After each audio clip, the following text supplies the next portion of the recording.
O nosso estudo de hoje, então, o Evangelho segundo o Espiritismo, capítulo 27.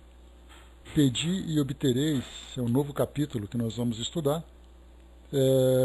O capítulo ele traz para nós o seguinte roteiro: as condições da prece, a eficácia da prece, a ação da prece, que é a transmissão do pensamento, preces inteligíveis, da prece pelos mortos e pelos espíritos sofredores, e depois nós vimos aqui para as instruções dos espíritos, o modo de orar e a aventura da prece. Quando nós começamos a ter uma melhor compreensão sobre tudo aquilo que diz respeito à nossa vida aqui no mundo físico, geralmente a gente acaba, até mesmo devido à educação religiosa que nós recebemos, nós acabamos então atribuindo a nossa vida ao controle de uma força superior. E esse controle muitas vezes dá a ideia de que nós somos conduzidos pelos caminhos sem que tenhamos a responsabilidade das escolhas que nós fazemos. Então, nessa mesma educação, chega para nós essa ideia da prece como sendo pedidos que são feitos, motivados naturalmente pela fé, pela crença que nós abraçamos, para que sempre sejamos levados para esse ou para aquele caminho para atingir um determinado objetivo. E o detalhe importante que acaba sendo esquecido durante todo esse processo são exatamente os esforços que nós devemos empreender para alcançar esses objetivos. Ou seja, nós acreditamos a Deus, por exemplo, ou seja a que força, a entidade sejam direcionadas nessas preces, estudamos os textos que chegam para nós dos evangelhos, principalmente quando traz um esclarecimento maior sobre essas leis naturais. Essas orientações não são direcionadas apenas para espíritas. Elas são direcionadas para todos os seres encarnados e desencarnados, todos os espíritos encarnados e desencarnados.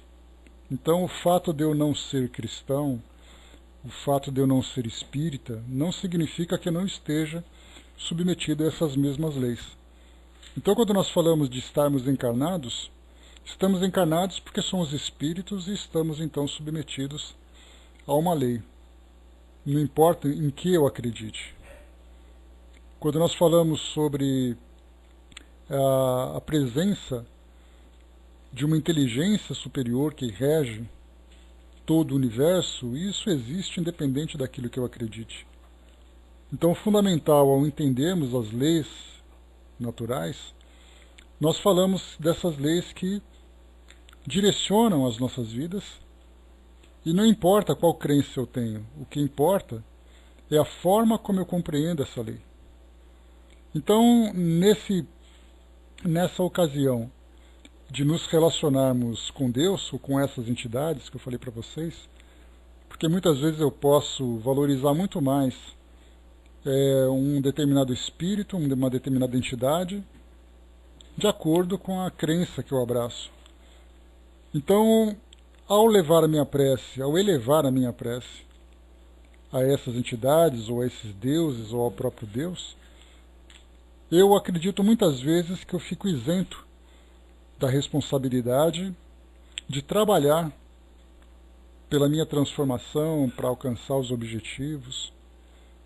E aí então a gente fica simplesmente sendo conduzidos naquela nossa boa e velha ideia, que a gente brinca aqui na nossa sala, da síndrome da ovelha, que é aquela ovelha que vai ficar por toda a sua vida sempre sendo conduzida por um pastor.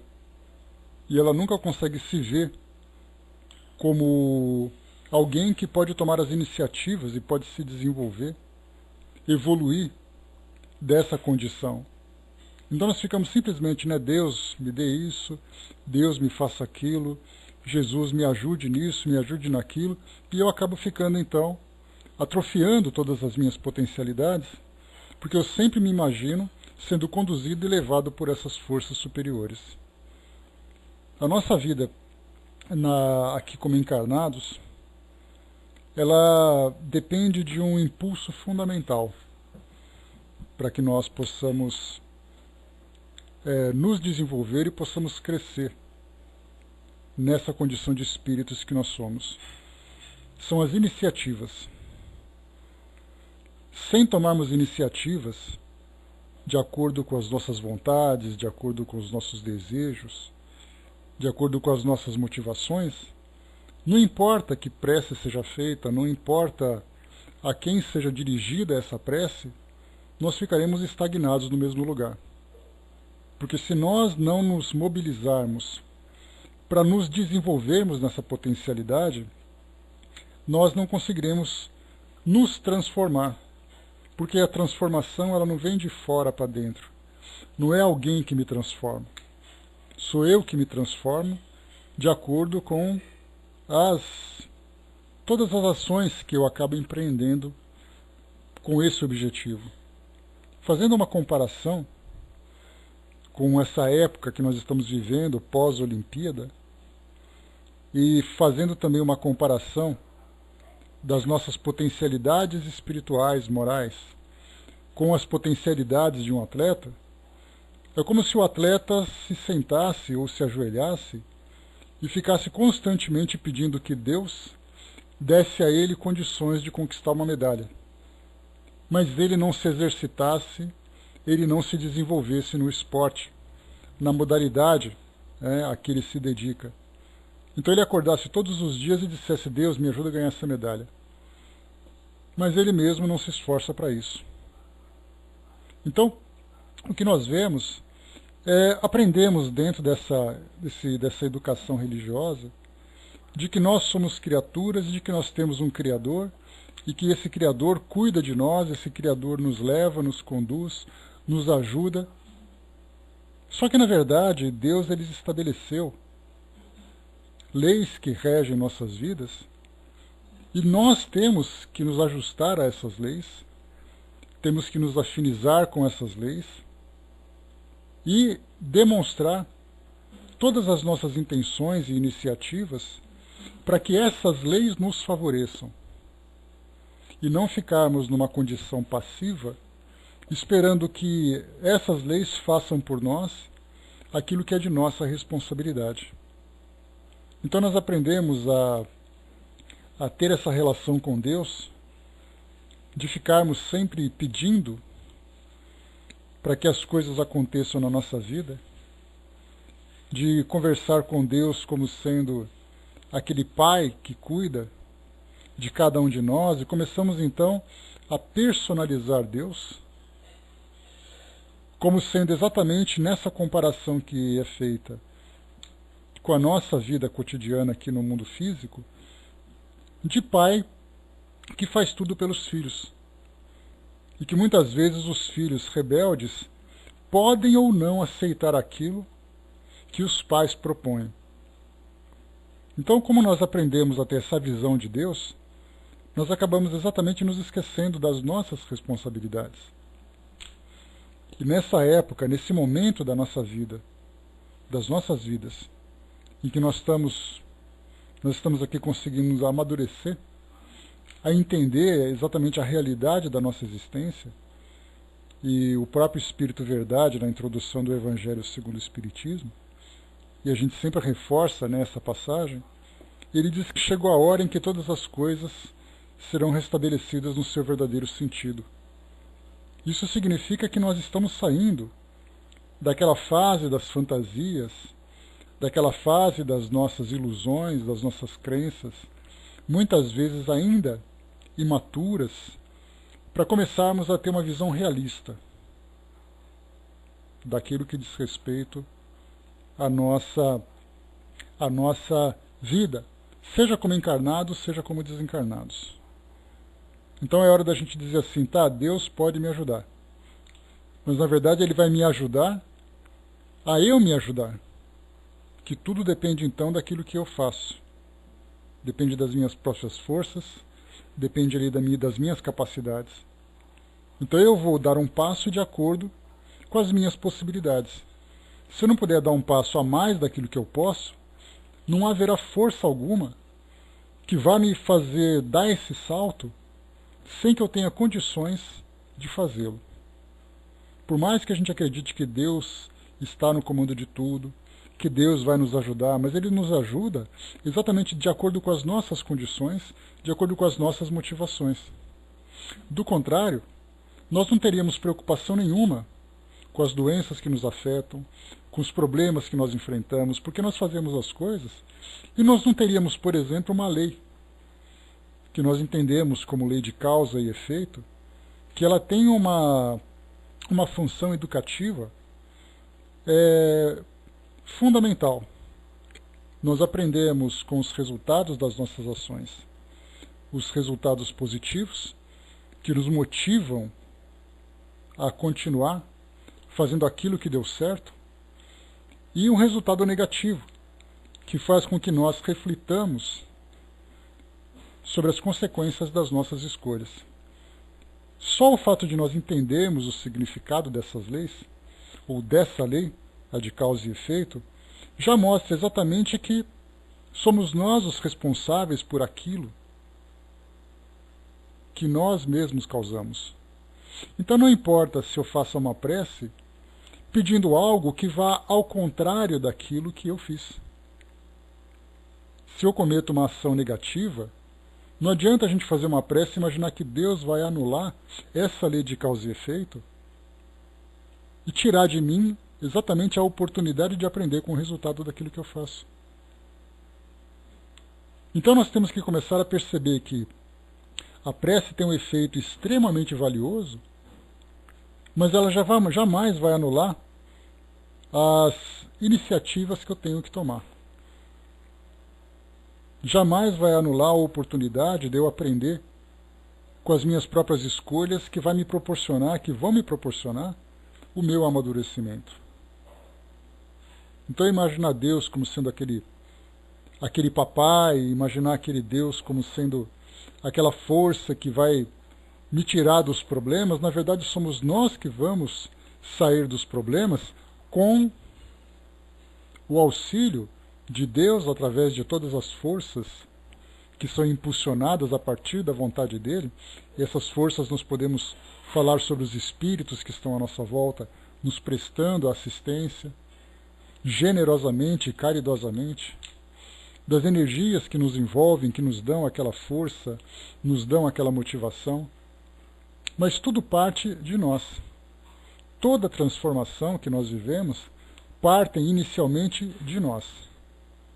E tudo aquilo que existe em torno de nós vem exatamente nos ajudar nesse processo de mudança. A Vera colocou lá em cima, né, a fazer a prece com quietude interior é muito difícil quando estamos em meio do furacão da dificuldade. Temos que ensaiar constantemente, né? E o detalhe também, né, Vera, que todas as escolas religiosas, e eu sempre gosto de usar essa expressão, porque as religiões têm essa função. A função das religiões não é salvar ninguém. A função das religiões é educar, é fazer com que nós entendamos exatamente tudo aquilo que nos envolve. Então cada escola religiosa traz para nós uma interpretação daquilo que diz respeito à nossa relação com o mundo espiritual. Então quando nós falamos sobre a prece, cada religião tem a sua prece. Uma prece decorada, uma prece que depende de uma postura, uma prece que depende do nosso padrão vibratório, cada uma vai trazendo a sua interpretação. Então nós vamos aprendendo a fazer a prece, que é algo muito difícil, sem entender exatamente o efeito que ela tem. A gente acha que simplesmente faça a sua prece, entregue-se a Deus e tudo vai se resolver. Aí nós pensamos o que é exatamente esse entregar-se a Deus. O que é confiar em Jesus? como são muitos dos chavões que nós encontramos por aí.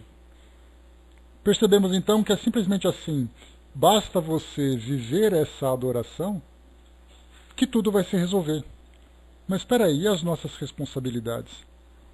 E as escolhas, as iniciativas, as leis, como a de causa e efeito, que atua de uma forma muito presente nas nossas vidas, independente, mais uma vez, das escolhas que nós fazemos.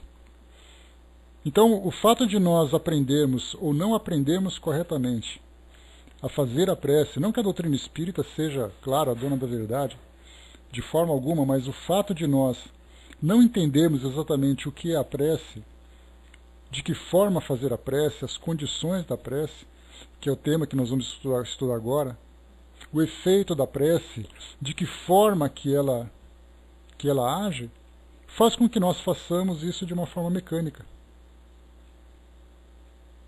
sem entender exatamente tudo aquilo que diz respeito às nossas responsabilidades.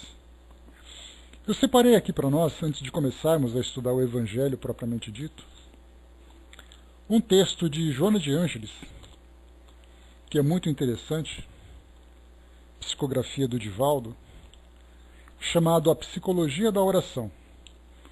Esse é um texto publicado, deixa eu ver aqui, no livro... Não, foi uma psicografia feita por Joana de Ângeles em 2012, quando o Divaldo se encontrava na Austrália, ali num daqueles seminários que ele apresentava para nós. Então é um texto assim, não muito curto, mas pelo fato de ter um conteúdo, vai fazer com que nós façamos uma viagem por esse universo da prece para entendermos exatamente o efeito que a prece tem sobre nós mesmos e o efeito da prece quando nos coloca em relação com todas essas energias e fluidos que se encontram à nossa volta e também com todas as inteligências que nos rodeiam. Então vamos aqui ler esse texto para fazermos essa introdução, porque é extremamente importante para nós. Fazermos a prece, se nós não entendemos exatamente o real significado dela, vai fazer com que nós muitas vezes nos iludamos a respeito do seu efeito, ou muitas vezes nos desiludamos sobre o seu real objetivo. Nessa ilusão e nessa desilusão, a ilusão é porque eu não entendo exatamente o que me diz respeito e o que diz respeito a Deus. E a desilusão é que, como eu percebo que muitas vezes o efeito que ela poderia trazer não me atende, eu então simplesmente me afasto, me distancio e eu acabo desistindo. Para que eu vou fazer uma prece se eu não sou atendido? Por que eu vou fazer uma prece se os meus problemas nunca acabam? Então, assim como a prece, das religiões acontece a mesma coisa. Para que serve essa religião se os meus problemas nunca acabam? Para que eu vou ficar confiando em Deus se eu peço e nunca sou atendido?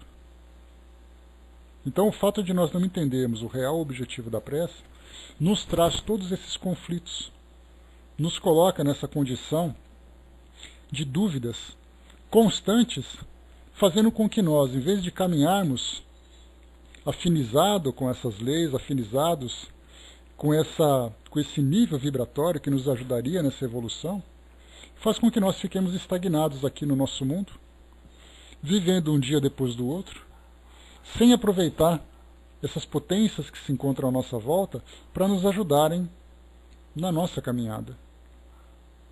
Então nós ou nos iludimos ou nós sofremos a desilusão, mas nunca vivemos a real compreensão da prece, da força da prece sobre nós. André colocou, mas a prece traz paz para que passemos pelos desafios. Mas o detalhe, Andréia, é que quando nós temos esse pequeno entendimento, essa definição que você trouxe, ela tem um significado fácil, um significado bastante claro. Mas para o mundo comum, quando a gente vai vivendo de acordo com as leis do mundo, tentando satisfazer as nossas necessidades pelo mundo, nós agimos impulsivamente. Então, por mais que eu faça preces, sem modificar as minhas atitudes, eu nunca vou conseguir sair dos problemas. E é aí que eu vou perguntar assim, mas como é que eu vou encontrar paz se os meus problemas estão sempre acontecendo, sem me dar conta que sou eu o responsável pelos problemas que eu estou causando? É pelo meu modo de viver, pelo meu modo de ver o mundo. Então a gente vê assim que falar somente sobre a prece, sem falar sobre todas as transformações morais que nós precisamos realizar sobre nós mesmos para termos uma vida equilibrada, não adianta nós pedirmos paz através da prece se nós não criamos a paz através das escolhas que nós fazemos. Então, quando nós estudamos a doutrina, nós não temos um tema que é mais importante do outro. A doutrina espírita, ela funciona como um grande organismo, um corpo físico, um corpo biológico, onde nós temos ali vários órgãos que trabalham de um modo combinado, onde um depende do outro. Significa então que se eu tirar os meus pulmões, já que ele não tem tanta importância, tudo vai funcionar normalmente? Não. Então eu posso tirar o fígado, que não tem problema. Também não. Tirar o cérebro, talvez. Tirar o coração, quem sabe. Se eu tirar qualquer um dos órgãos do meu corpo, vai fazer falta e meu organismo vai entrar em colapso. Com a doutrina espírita é a mesma coisa, porque todos os assuntos que nós estudamos, e esse foi um dos grandes méritos, né, que Kardec merece, trabalhando em conjunto com os espíritos, mostrando para nós assim um conjunto de temas em que eles são completamente interdependentes. Não existe um tema mais importante do que o outro, porque todos são essenciais. E quando nós começamos a passar por cada um deles, nós começamos então a formar um conjunto de ideias em que nós percebemos que não adianta eu fazer prece se eu não fizer uma transformação moral. Não adianta eu viver moralmente se eu não entender o real significado da minha vida. Não adianta eu pensar no mundo espiritual se eu não trabalhar aqui no mundo físico. Não adianta eu querer encontrar felicidade vivendo exclusivamente do mundo físico. Então nós vamos somando elementos para formar esse conjunto de ideias que nos dá essa visão. Se eu quero encontrar a paz através da prece, eu tenho que começar a encontrar a paz nas minhas atitudes no meu cotidiano. Eu tenho que viver de uma forma harmoniosa, de uma forma equilibrada, uma forma harmoniosa de mim comigo mesmo, através das minhas ansiedades, angústias, expectativas, frustrações, alegrias que eu cultivo dentro de mim. Depois pensar no modo como eu me relaciono com as pessoas que se relacionam comigo nas mais diversas áreas, área familiar, afetiva, social, profissional. Pensar nas coisas que estão à minha volta, de que forma que eu me relaciono com as coisas, quais são exatamente os valores que eu dou para essas coisas, para o meu dinheiro, para a minha casa, para o meu carro, para as minhas posses. De que forma que eu me relaciono com o meu corpo, com o meu trabalho, o que eu espero exatamente encontrar na vida. Então, se eu não tiver uma vida harmoniosa em todos esses aspectos, e a gente lembra, como a gente tem falado de Joana de Ângeles, quando ela fala sobre o homem integral, que somos nós vivendo em todas essas áreas, né? Ela lembra que nós temos que ter ali uma saúde social, uma saúde psicológica, uma saúde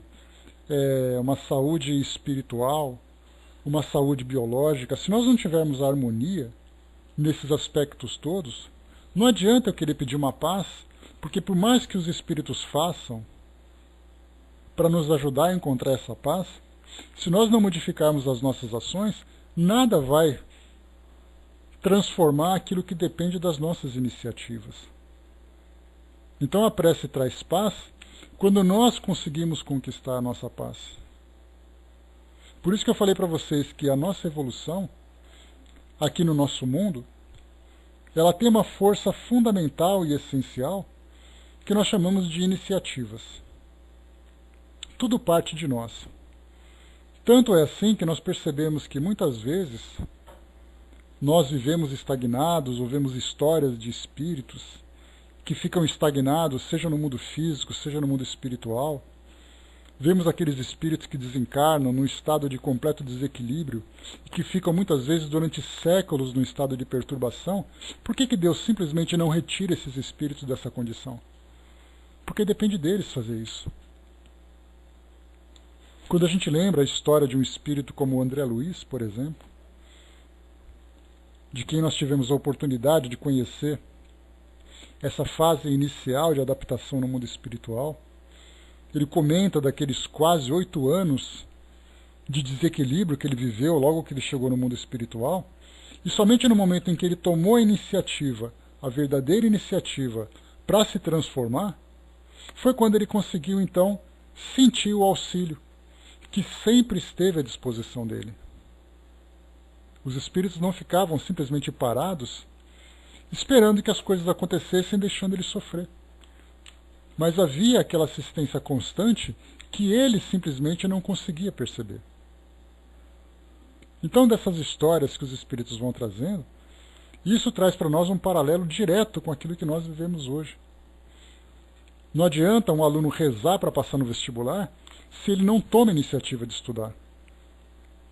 As preces que ele faz vai ser para que ele tenha tranquilidade, para que ele tenha equilíbrio, para que ele se mantenha harmonioso, em harmonia, para utilizar aquilo que ele já fez por iniciativa própria.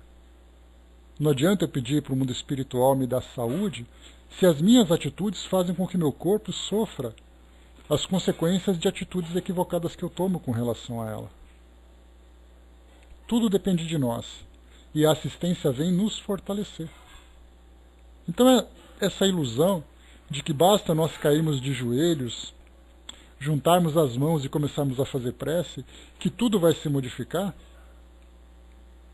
essa assistência vem, na verdade, nos fortalecer para aquele elemento fundamental, para que nós tomemos as iniciativas para fazer com que as coisas se transformem.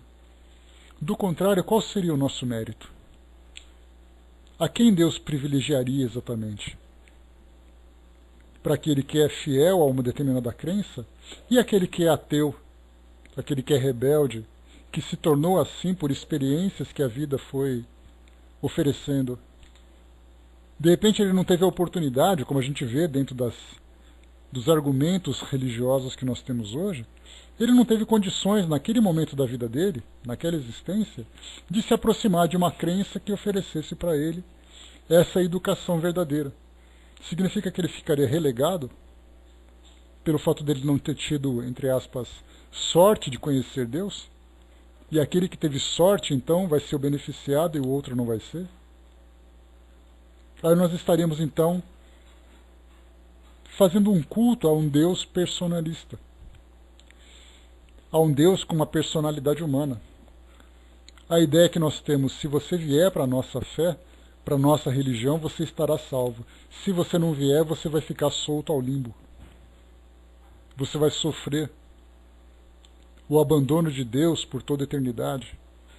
Essas ilusões que nós acabamos cultivando, elas fazem parte exatamente dessa nossa falta de compreensão, dessa nossa imaturidade espiritual.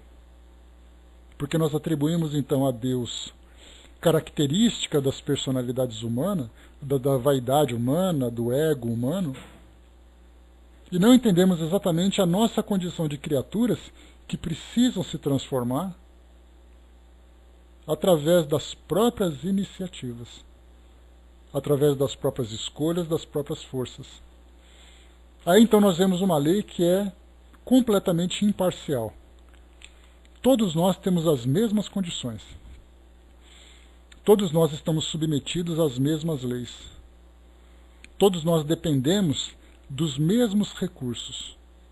Então, se nós não soubermos utilizar tudo isso, de nada adianta nós queremos então alimentar uma fé, fazermos parte de um culto, de uma crença, porque isso não vai adiantar. A transformação, mais uma vez, como comentamos lá no início, ela não vem de fora para dentro. Ela começa de dentro para fora. Cada passo que nós damos, nós temos à nossa frente alguém que vai iluminar o caminho para a gente continuar andando. Mas se eu não tomar a iniciativa de andar, Não há ninguém que vai me arrastar. O tempo, talvez ele seja uma das ferramentas mais preciosas que Deus utiliza para nos ajudar na nossa evolução. O nosso tempo, quanto tempo nós ficamos? Ficamos durante séculos estagnados. Para Deus o tempo não tem significado nenhum. Nós levaremos o tempo necessário para evoluirmos, porque nós não temos um prazo para evoluir. O tempo não está contra nós. O tempo, na verdade, simplesmente acompanha os nossos passos. Nós não fazemos parte de uma corrida, de uma maratona, para ver quem chega primeiro. Não há vencedor nessa corrida, não tem prazo para essa corrida. Cada um se desenvolve no tempo certo. Só que quanto menos nós caminhamos, quanto mais nós nos prendemos no nosso próprio tempo, no nosso próprio mundo, maiores são as dificuldades que nós enfrentamos. Então, na verdade, tudo aquilo que vem de fora para nós é para nos ajudar no nosso esclarecimento. Mas nada, absolutamente nada, tira a nossa responsabilidade de fazermos as nossas próprias escolhas. E é aí que nós entendemos, então, mas qual é exatamente o efeito da prece? Exatamente é o combustível que nos alimenta espiritualmente para darmos esses passos. É aquele tônico que nos fortalece, mas jamais vai tirar de nós a iniciativa, a responsabilidade de fazermos aquilo que nos cabe. É como se nós tivéssemos dentro das nossas relações familiares, bom dia pessoal que chegou, nas nossas relações familiares, os pais que inicialmente cuidam das crianças, elas vão então amadurecendo, até que chega um momento em que elas vão para a escola. Ali elas começam a viver suas próprias vidas, dentro das suas limitações. É dentro da escola que elas vão fazer as lições que cabem a elas. É na escola que elas vão se relacionar distante dos pais, que elas vão fazer ali os seus amigos, vão fazer ali as suas amizades, vão responder por aquilo que fazem, porque os pais já não estão mais perto, como estavam constantemente durante aquela fase inicial do seu desenvolvimento, naquela primeira infância. E aí então ela vai amadurecendo e vai assumindo cada vez mais responsabilidades. Vai passando pela infância, pré-adolescência, adolescência, vai vivendo seus próprios conflitos, e isso os pais não podem viver. Não são os pais que vão determinar quais são as amizades que ela tem que escolher. Ou melhor dizendo, quem ela deve gostar ou de quem ela não deve gostar. Isso parte dela. Chega depois na juventude, chega já na fase adulta, vai atingindo a maturidade, chega na idade de maior experiência. Ninguém pode fazer nada por nós naquilo que diz respeito à nossa vida íntima. Podem nos ajudar, podem nos influenciar de alguma forma, mas nada vai substituir as nossas próprias iniciativas, porque nós somos potencialidades individuais. Podemos demonstrar maior ou menor desequilíbrio, maior ou menor fraqueza, mas nada tira a nossa individualidade. A Vera lembrou a responsabilidade da ação individual na reforma. Nada substitui isso. Por maior que seja a minha fé, por maior que seja a minha devoção, por mais potente que eu acredite ser a minha prece, nada vai tirar de mim a responsabilidade de tomar essas iniciativas. Vamos aqui então para esse nosso texto, para conhecermos um pouquinho sobre aquilo que Joana de Ângeles fala sobre a psicologia da oração. E aí então nós vamos perceber que a prece, na verdade, ela começa dentro de nós, por aquilo que nós vivemos, da forma como nós vivemos, e depois vem a nossa relação com o mundo exterior, em especial com o mundo espiritual. Ela diz assim para nós: convencionou-se ao longo do tempo que a oração é um recurso emocional e psíquico para rogar e receber benefícios da divindade, transformando-a em instrumento de ambição pessoal realmente distante do seu alto significado psicológico. Então, quando ela fala da prece que tem um significado psicológico, ela percebe que no momento em que nós começamos a a tomar a ação da prece, já começa um efeito psicológico, um efeito interior em nós, sem sequer sair para o ambiente exterior. Começa dentro de nós. A oração é um precioso recurso que faculta a aquisição da autoconsciência, da reflexão, do exame dos valores emocionais e espirituais que dizem respeito à criatura humana. Não saímos do nosso ambiente interior ainda. Tornando-se delicado campo de vibrações especiais, faculta a sintonia com as forças vivas do universo, constitui veículo de excelente qualidade para a vinculação da criatura com o seu Criador. Agora nós começamos, então, a estabelecer uma relação exterior. Todos os seres transitam vibratoriamente em faixas especiais que correspondem ao seu nível evolutivo, ao estágio intelecto-moral em que se encontram, às suas aspirações e aos seus atos, nos quais se alimentam e constroem a existência. A oração é um mecanismo sublime que permite a mudança de onda para campos mais sensíveis e elevados do cosmos. Orar é ascender na escala vibratória da sintonia cósmica. Aqui um ponto importante, antes da gente continuar, é nós lembrarmos que vamos falar de uma força que é existente em todo o universo, a força do amor. E esse amor que parte exatamente de Deus. Ele se encontra permeado em todos os cantos, absolutamente em todos os cantos do universo.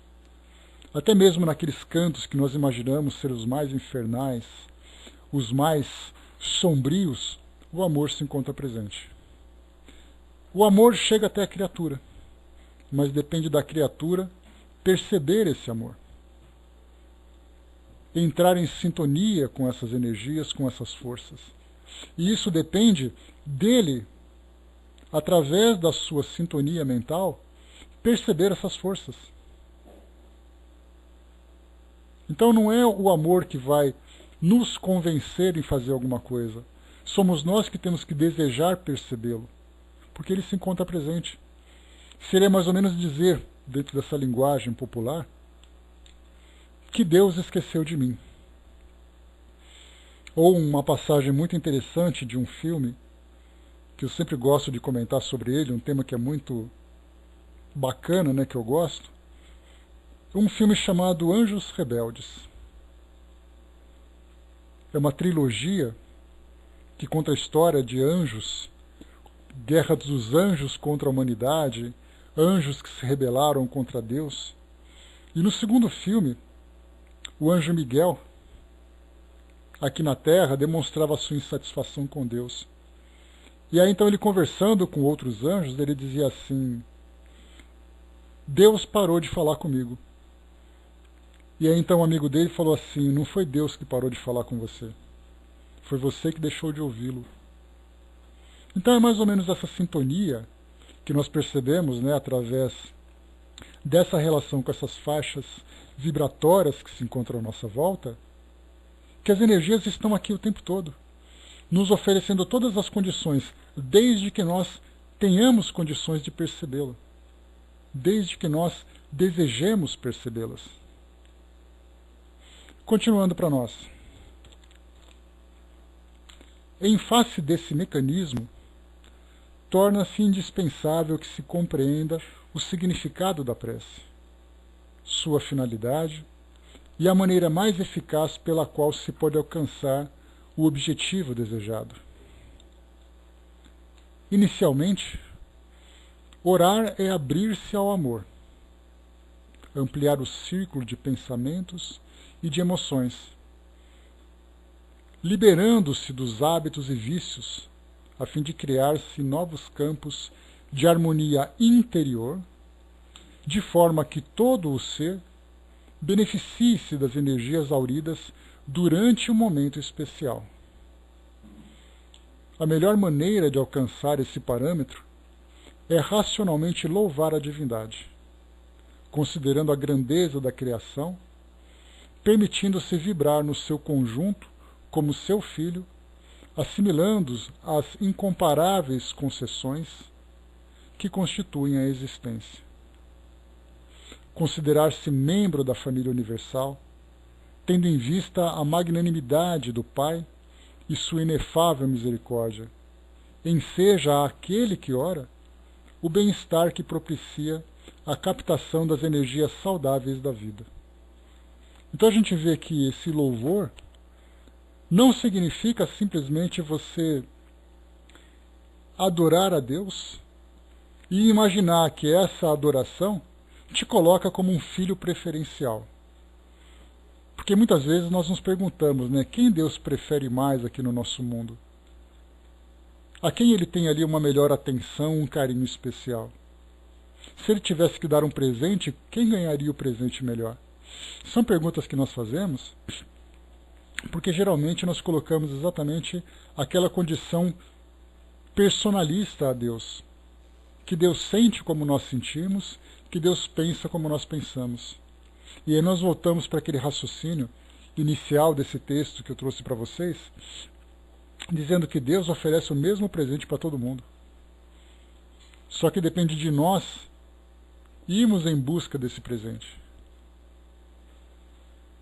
Essa afinidade que nós temos com Deus, aqueles que aparentemente são mais felizes e mais privilegiados, são exatamente aqueles que conseguiram vencer-se a si mesmos, ou vencerem-se a si mesmos, para estabelecerem essa sintonia com maior intensidade.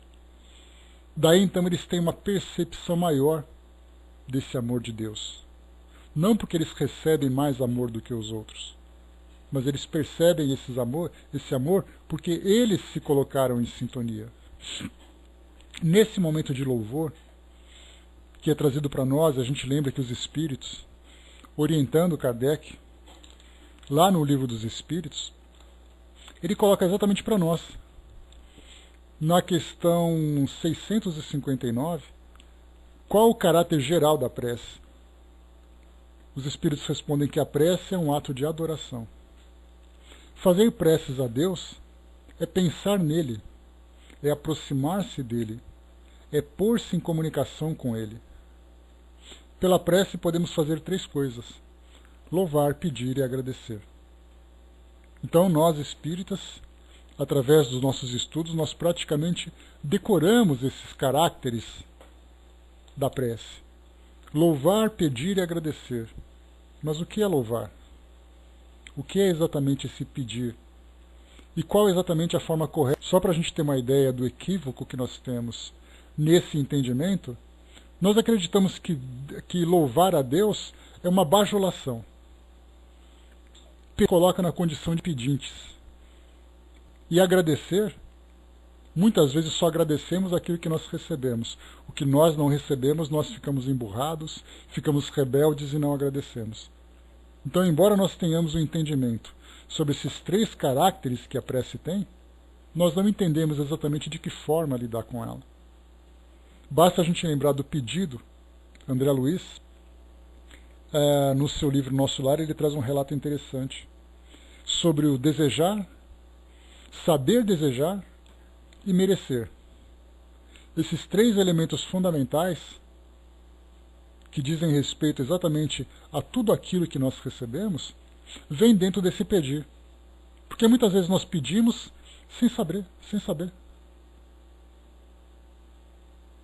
O detalhe fraterno nessas preces, né, como a gente comentou no início, a educação que nós recebemos sobre a prece foi uma educação muito equivocada. Exatamente porque nós temos um entendimento equivocado a respeito de Deus. Então essa bajulação do louvor não é simplesmente para obter uma preferência. Basta a gente lembrar do tipo de sentimento, do tipo de sentimento que brota dentro de nós quando nós estamos perto de uma pessoa que nós amamos muito. No momento em que a gente dá aquele abraço, aquele beijo, no momento em que a gente está perto, que tipo de sentimento brota dentro de nós? É um sentimento de amor que muitas vezes nós não sabemos explicar. Não é o amor passional.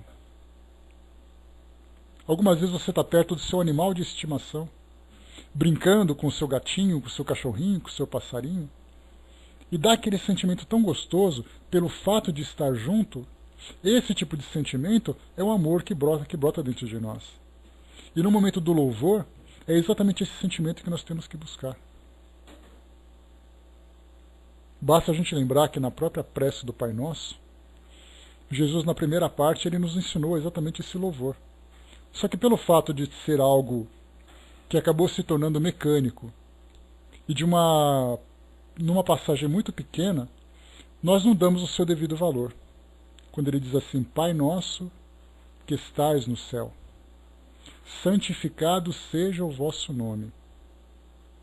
Até aqui, quando diz santificado seja o vosso nome, é um pequeno verso dessa oração. Mas agora dá para a gente entender a profundidade que ele tem. Quando nós valorizamos essa nossa relação com Deus, reconhecemos a grandeza de Deus, da mesma forma que nós fazemos com os nossos bichinhos, com os nossos filhos, amigos, pais, parentes, não importa quem seja. Aquele sentimento de alegria, de felicidade, isso é algo que muitas vezes nós não conseguimos sentir com Deus. Exatamente porque nós não sabemos nos relacionar com Ele. Diz aqui para nós ainda, deixa eu pegar aqui rapidamente. Logo depois, ampliar o campo do raciocínio em torno dos próprios limites e necessidades imensas, predispondo-se a aceitar todas as ocorrências que dizem respeito ao seu processo evolutivo, mas rogando compaixão e ajuda, a fim de errar menos, acertar mais e, de maneira edificante, o passo com o bem. Então nós vemos aqui que nessa afinidade com Deus, nessa aproximação com Deus, nós rogamos então compaixão e ajuda, não para fazer o trabalho que nós temos que fazer, mas para errar menos e acertar mais. E isso vai depender do quê? Da nossa compreensão dos nossos valores, das nossas intenções, dos nossos desejos. Nesse clima emocional, evitar a queixa doentia, a morbidez dos conflitos e exterioridades ante a magnitude das bênçãos que são auridas, apresentando-se desnudado das aparências e circunlóquios da personalidade convencional.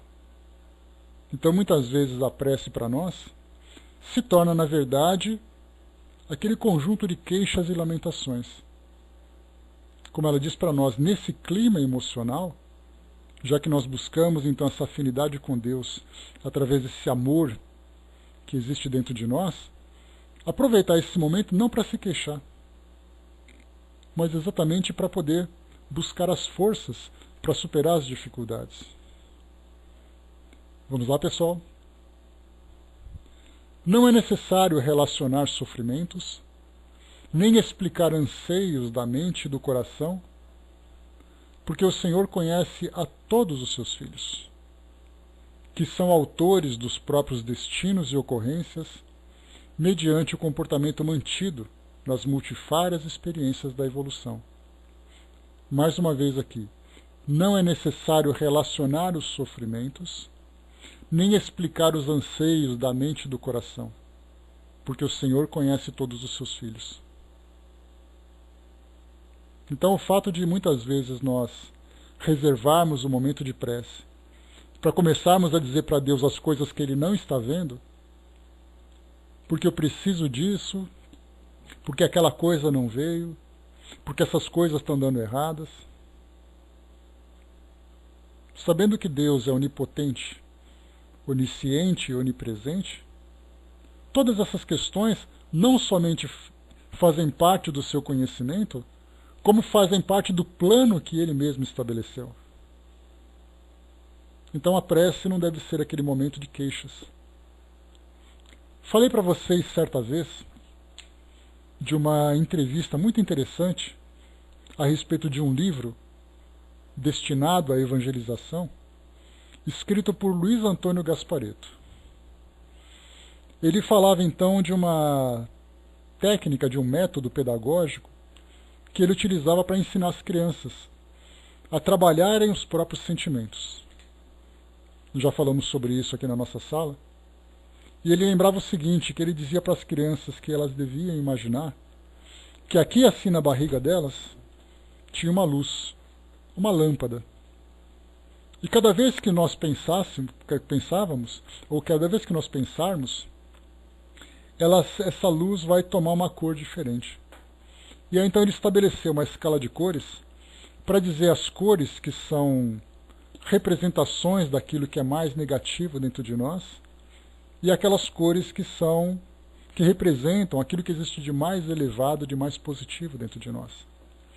Então, cada vez que nós estamos pensando, essa nossa luz toma aquela cor. Seria mais ou menos isso, Hermes. Muitas pessoas conhecem, né, aquele anel que muda de cor de acordo com o nosso humor, né? Então essa luz ela tem esse objetivo. Quando nós estamos felizes, essa luz ela se torna brilhante, clara, dourada. Quando nós estamos tristes, ela vai ficando aquela cor avermelhada, marrom, escura. Então a gente pode imaginar dentro dessa pedagogia utilizada para as crianças, a mesma coisa para nós durante as preces. No momento em que nós começamos a nos queixar, a apresentar as nossas lamentações, nós podemos imaginar o nosso padrão vibratório diminuindo, ficando cada vez mais escuro, cada vez mais distante, exatamente porque a nossa relação com Deus é uma relação de amor. E quando nós mudamos o nosso padrão vibratório, na verdade nós estamos nos consumindo dentro das nossas próprias dores e estamos nos esquecendo exatamente da relação com Deus. Então devemos dedicar esse momento especial exatamente para absorver todo o amor que é oferecido para nós. Se nós nos fecharmos dentro desse universo de baixas vibrações, nós na verdade nos esquecemos de absorver aquilo que é mais importante e ficamos nos consumindo por aquele veneno que nós mesmos produzimos. Isso é muito difícil para nós, não tenhamos dúvida disso. Basta a gente lembrar que Chico Xavier, contando aquelas histórias, né, que muitas vezes ele contava sobre as experiências dele, ele falava que havia momentos em que ele, durante as suas preces, começava a apresentar suas queixas. Porque sofria, porque era incompreendido, porque o trabalho não dava certo. E aí, então eis que aparecia ali o seu bom e velho amigo e falava, você está se queixando por quê? E aí começava então, naquele DR que eles tinham, né? Começava a discutir a relação ali, até ele despertar para a realidade e saber exatamente que todas as coisas fazem parte de um planejamento, mas dependia dele mudar a forma como ele ia vivenciar essas experiências. Então imagina, se Chico Xavier passava por isso, imaginemos nós, seres anônimos, né? Que a gente poderia dizer, né, seres anônimos diante da criação, mas na verdade nós não somos anônimos. Todos nós temos a mesma importância. E olha que foram muitos, né, Vera? Daquilo que nós conhecemos das histórias, quantas e quantas vezes eles pararam para ter esse DR, né?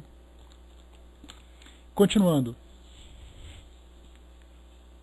Por fim, iluminado pelo conhecimento da própria pequenez, ante a grandeza do amor, externar o sentimento de gratidão, a submissão jubilosa às leis que mantêm o arquipélago dos astros e a infinitude das vidas. Tudo ora no cosmo, desde a sintonia intérmina dos astros em sua órbita, mantendo a harmonia das galáxias, até os seres infinitesimais do mecanismo automático da reprodução, fazendo parte do conjunto e da ordem estabelecidos. Nós podemos pensar então que tudo e todos no universo estão envolvidos por essas mesmas vibrações. Até mesmo os seres mais primitivos do mundo microscópico, pelo fato de estarem vivos, estão conectados com esse amor universal. que é algo que está tão distante da nossa compreensão. Muitas vezes até mesmo os desencarnados, que têm uma visão diferenciada do mundo, conseguem entender exatamente o que significa esse amor de Deus. Não aquele amor egoísta, aquele amor mesquinho que nós atribuímos a ele, dizendo que ele tem preferência por essa ou por aquela pessoa, por esse ou por aquele grupo, por esse ou por aquele país. Mas é um amor que se encontra permeado em tudo. Mas nós temos que buscar a sintonia com ele, inicialmente entendendo exatamente o que é Deus. Algo que para nós ainda está bastante distante da nossa compreensão. Diz aqui então Joana: em toda parte vibra a vida, nos aspectos mais complexos e simples, variados e uniformes. Sem qualquer esforço da consciência, circula o sangue por mais de 150 mil quilômetros de veias, vasos, artérias, em ritmo próprio para a manutenção do organismo humano, tanto quanto de todos os animais. Aqui essa colocação dela é perfeita, né? O sangue circula nas nossas veias, levando o oxigênio e o nutriente para todas as partes do nosso corpo, sem que nós demos esse comando. Nós não precisamos dizer para o nosso corpo fazer isso.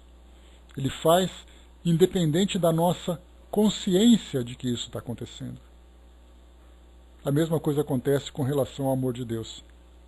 Ele vai nos alimentando sem que nós tenhamos sequer consciência de que isso está acontecendo, independente da nossa vontade. Funções outras, mantidas pelo sistema nervoso autônomo, obedecem a equilibrado ritmo que as preserva em atividade harmônica. Basta lembrar a nossa respiração. Já pensou se nós tivéssemos que lembrar que temos que respirar? Como seria problemática a nossa vida? Dormir, por exemplo, pensando que tem que respirar? Tudo acontece de uma forma harmônica. As estações do tempo alternam-se facultando as variadas manifestações dos organismos vivos dentro de delicadas ondas de luz e de calor que lhes possibilitam a existência, a manifestação, o desabrochar, o adormecimento, a espera. O ser humano, enriquecido pela faculdade de pensar e dotado do livre-arbítrio, que lhe propicia escolher, atado às heranças do primarismo da escala animal ancestral pela qual transitou, experiencia mais as sensações de imediato do que as emoções da beleza, da harmonia, da paz, da saúde integral. Aqui Joana fala exatamente isso, que pelo fato de nós termos consciências, termos ali emoções e tudo mais, nós estamos ainda presos àquilo que diz respeito às nossas necessidades imediatas. E por isso nós não temos ainda condições de perceber essas emoções da beleza, da harmonia, da paz e da saúde integral. Reconhece o valor incalculável do equilíbrio. No entanto, estigmatizado pela herança do prazer hedonista, entrega-se-lhe a exorbitância da revolta nos transtornos de conduta como forma de imposição grotesca. Ao descobrir a oração, logo se permite exaltar falsas ou reais necessidades, desejando respostas imediatas, soluções mágicas para atendê-las, distantes do seu esforço pessoal de crescimento e de reabilitação. Então, no momento em que ele começa a aprender a estabelecer essa relação com o mundo espiritual, essa relação com Deus, a primeira coisa que ele faz é esperar que ser servido. Porque é exatamente aquilo que nós fazemos. Basta a gente lembrar que nos próprios versos do Pai Nosso nós temos que inicialmente santificado seja o vosso nome. Até aí essa parte do louvor. Venha a nós o vosso reino, seja feita a vossa vontade, assim na terra como no céu. E depois a gente começa então a fazer os pedidos. Então tudo aquilo que diz respeito a essa harmonia universal, para nós não é tão interessante, porque as nossas necessidades, aquelas que provocam em nós o impacto mais intenso, que nos traz dores, que nos traz dificuldades, são essas dores, são esses sentimentos, emoções, que nós desejamos acabar de imediato. Sem que nós entendamos que se nós não nos estabelecermos em harmonia com essas leis universais, as nossas próprias condutas não serão capazes de resolver esses problemas. Então aqui mostra para nós que queremos respostas e soluções e nos colocamos na condição distantes do esforço pessoal de crescimento e de reabilitação. É claro que aquele que assim procede não alcança as metas propostas, pois que elas ainda não podem apresentar-se por nele faltarem os requisitos básicos para o estabelecimento da harmonia interior. Mais uma vez, então, tudo começa dentro de nós. O resto vem como consequências. Vocês se lembram de uma publicação que fez muito sucesso pelo mundo todo, chamado O Segredo? Chegamos a comentar sobre isso algumas vezes aqui na nossa sala. O Segredo, então, era ali um livro, que acabou virando também depois um vídeo, que acabou sendo vendido como água. Mas qual era exatamente o segredo desse segredo? Tudo dizia a força do pensamento, que conforme nós pensássemos, nós seríamos capazes de atrair para nós aquilo que nós desejamos. Esse segredo, infelizmente, ele acabou sendo voltado para aquilo que nós poderíamos obter de benefícios materiais. No documentário mostrava, por exemplo, alguém sentado num grande sofá de couro branco, numa casa com mármores. Ele dizia assim: eu pensei nessa casa e eu consegui comprar. Aí o outro dizia: eu pensei em ter esse emprego e esse emprego veio. Mas nós nunca pensamos que esse mesmo segredo do pensamento, que a doutrina espírita, que os espíritos já tinham revelado há muito tempo, era a forma perfeita de nós nos estabelecermos com Deus. Atrairmos esse amor divino, nos fortalecermos cada vez mais, e em resposta nós temos ali a sintonia com o mundo espiritual. Esse segredo ninguém contou, porque exatamente o autor dessa obra tinha a visão exatamente de trabalhar essas energias do universo para conquistar aquilo que diz respeito ao mundo material.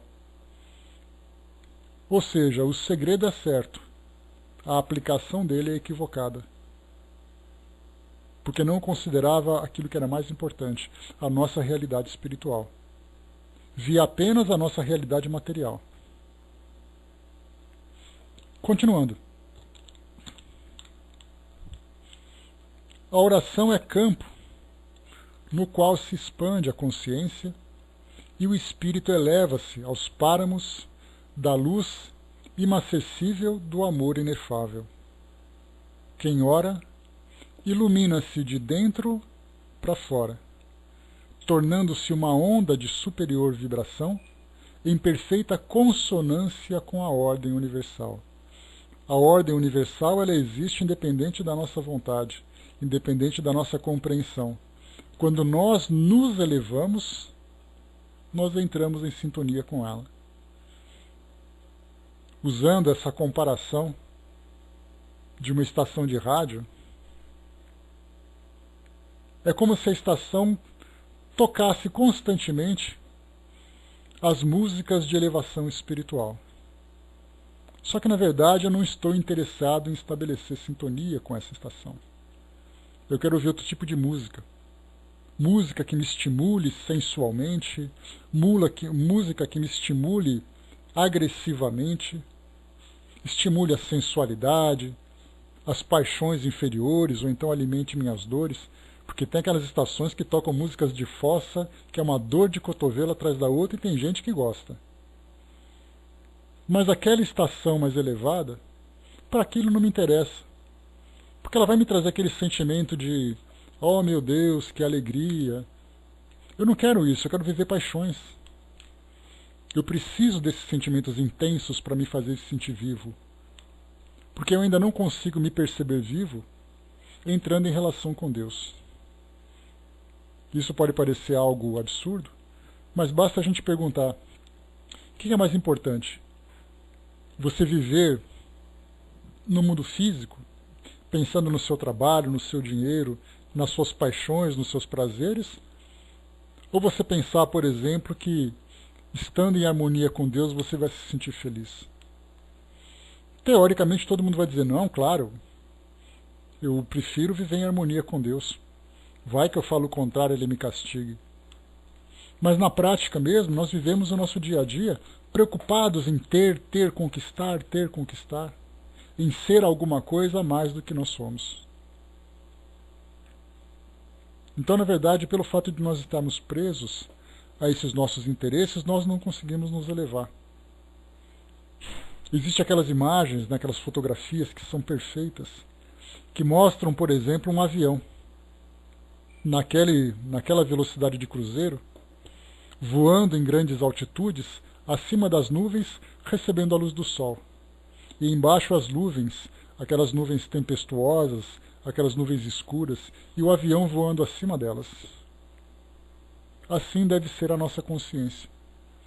Enquanto as nuvens representam todo o tumulto das vibrações inferiores aqui do mundo material, o sol significa exatamente essa harmonia, que muitas vezes tem dificuldade de penetrar essas nuvens, porque nós criamos essa nebulosidade toda.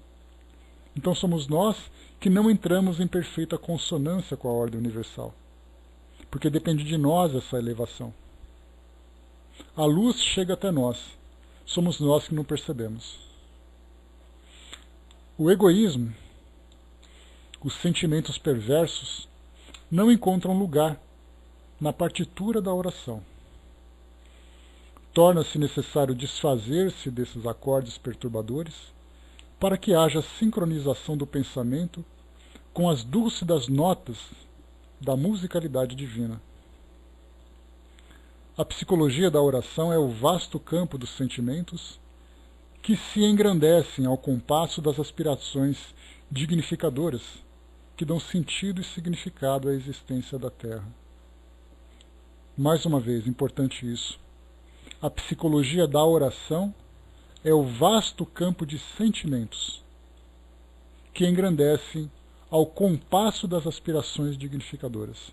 Então, se nós não tivermos essas aspirações de elevação espiritual, de transformação, o campo dos sentimentos que nós estamos vivendo será aquele campo de batalhas.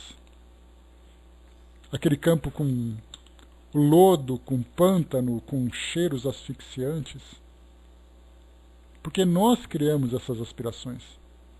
Quando nós nos elevamos, esse campo dos sentimentos se transforma, porque eles se engrandecem à medida que nós também nos engrandecemos. E isso nos dá o sentido e o significado da existência na Terra. Inutilmente, gritará a alma em desespero, rogando soluções para os problemas que lhe compete equacionar, mesmo que atraindo os nomes tutelares sempre compadecidos da pequenez humana. Então, mesmo que nós tenhamos a vontade de clamar por essas forças em torno de nós, que nos tutelam, que nos orientam, cabe a nós equacionar os nossos problemas, porque nós criamos esses mesmos problemas.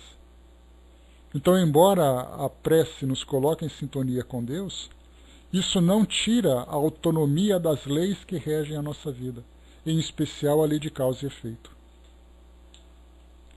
Desde que não ocorre sintonia entre o orante e a fonte exuberante de vida, as respostas, mesmo quando oferecidas, não são captadas pelo transtorno da mente exacerbada.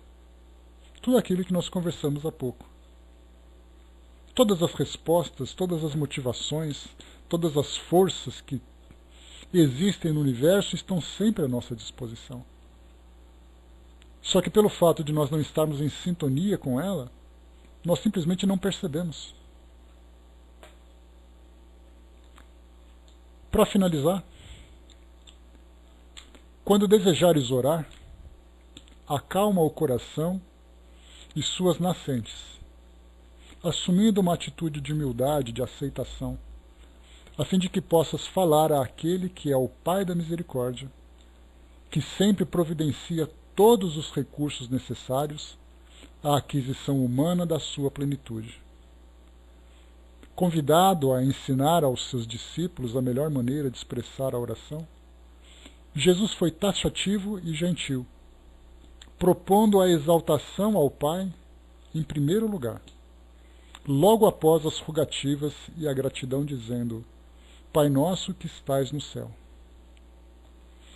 Entrega-te, pois, a Deus e nada te faltará.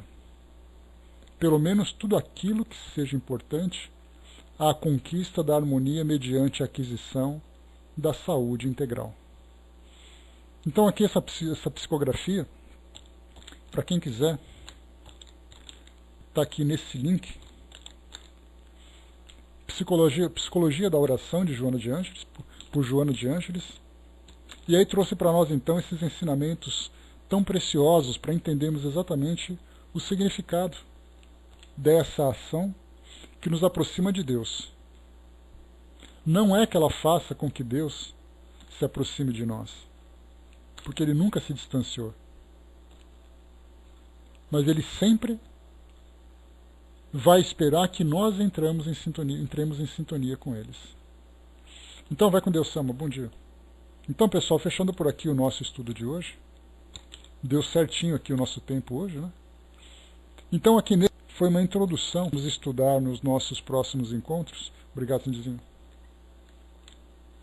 Beleza, tranquilo. Aqui então nós veremos no nosso próximo encontro as condições da prece, a eficácia da prece, a ação da prece, preces inteligentes.